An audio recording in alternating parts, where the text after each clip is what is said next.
Сәлем достар. Бүгін біз болонеза пиццасын жасаймыз. Ол үшін осы чашкаге 2 пиццаға жететіндей етіп ұнды саламыз және жылы су құямыз. Мысалы дәу қасықпен жартылай қылып және сәл тұз қосамыз. Сәл ғана ашытқы көз мөлшерімен қоса саламын. Ал енді сұйық май қосамыз. Одан да сәл көз мөлшерімен өлшеп қоса саламын. Енді осының бәрін араластырып, әдемі қылып илеп жарты сағатқа тындырып қоямыз. Міне дәл осылай илеп алдық. Енді жарты сағатқа мынандай пакеттің ішіне салып, жылы жерге қойып қоямыз. Бұл көтерілуі керек. Қамырын осылай дайындадық. Кетчуп, майонез салғанша кәдімгідей помидордан өзінің соусын қалай жасалу керек екенін көрсетемін. Ол үшін қызанақтарды қабығын сәл-пәл тіліп, ыстық суға салып қоямыз. 10-15 минуттан кейін сыртқы қабығы өзі жиырылып шығады, соны алып тастаймыз. Содан кейін блендермен қолданамыз. Міне дәл осылай қызанақтарымызды кесіп аламыз да 15 минутқа үстіне қайнап тұрған ыстық суды құйып қоямыз. Қайнап тұрған суды осылай әбден батқанша құям. Енді бетін 15 минут тұрады. Осыны теркеден өткізіп аламыз. Дайындап алған қызанақтарымызды осы блендердің ішіне қабығын бүйтіп алып тастап, мына қабығының бәрі ыстықтан алынып қалды. Содан кейін мына блендерға, қолмен есетін блендер болсын, осындай блендер болсын, жалпы осыған саламыз. Енді дәл осылай блендерден өткізіп езіп аламыз.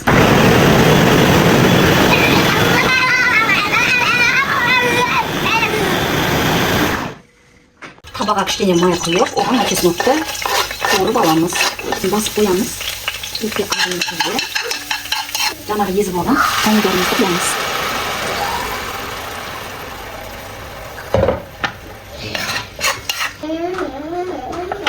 Енді сәл-пәл паприка қосамыз. Паприка, тұз қосамыз. Бір өткіземіз, болды. Сонда соусы дайын. Енді екінші рет тағы да табамызды кішкене ғана май құйып қыздырып, сарымсақ пен фаршымызды пісіріп аламыз. Майға кішкене 2 пиццаға жететіндей қылдырып, фаршымызды саламыз. Мені дәл осылай қуыру үстінде аралай тұз мол, сондықтан мен азап қостым. Енді осыған кішкене ғана қара бұрыш немесе паприка қосамыз. Маған қара бұрыш қосқан дұрыс па деген ойда тұрмын. Сіздер паприка қоссаңыздар да болады. Енді жаңағы дайындап алған сарымсағымызды, пиязымызды қосамыз.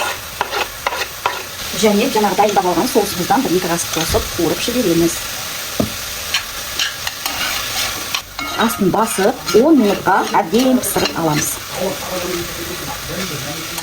Енді біз жарты сағат бұрын деп қойған нанымызды 2 пиццаға мөлшерлеп бөлеміз.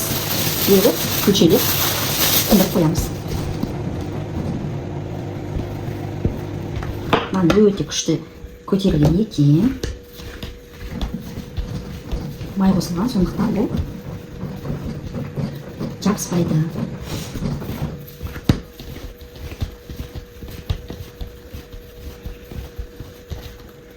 Күлшелеп қойдық. Енді осы салаталымызбен жауып, 10-15 минутқа қойып қоямыз. Осындай сыр, яғни ірімшігімізді теркадан өткізіп дайындап аламыз.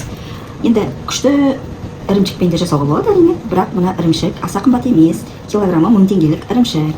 Қолжетімді, дегенмен қымбат күшті моцарелла алып жасасаң, әрине керемет болады.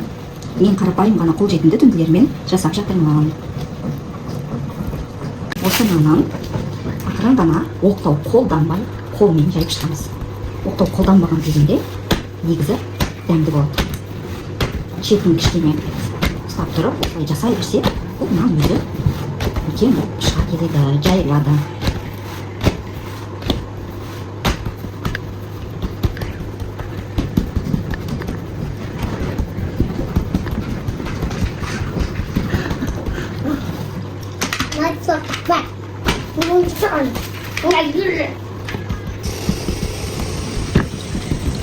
Енді жаңа табамызға кетайын салған болатынбыз. Осының үстіне дәмдеп саламыз.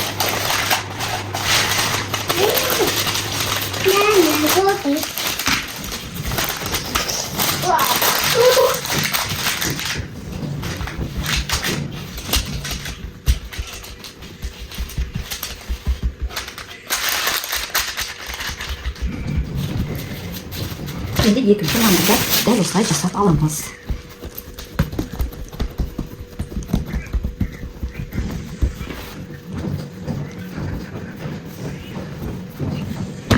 Енді бағанағы жасаған заттарымызды саламыз.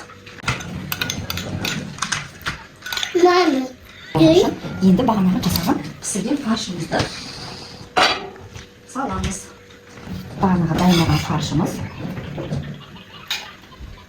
екіге бөліп, екі пицца саламыз. Бұл ет пісқан ғой. Сол себептен де бұл пицца қатты қызып тұрған пеште ал кетсе 5-6-8-7 минутта пісады. Енді бетіне жаңағы неден өткізіп алған ірімшігімізді саламыз. Ірімшігі көп болғанын қаласаңыздар көп саласыздар, көп болғанын қаламасаңыздар аз саласыздар. Мынандай дүние шығып жатыр. Енді қызып тұрған пешке 8 минутқа қойып аламыз. Қызып тұрған пешке саламын, 8 минутта пісады. Өйткені бұның фаршы пісқан, жаңа қызанақтан жасалған соусы да пісқан, жалпы наны пісса болды. Сонымен біздің пиццамыз, болонеза пиццамыз пісті, дәмді болды. Ас болсын.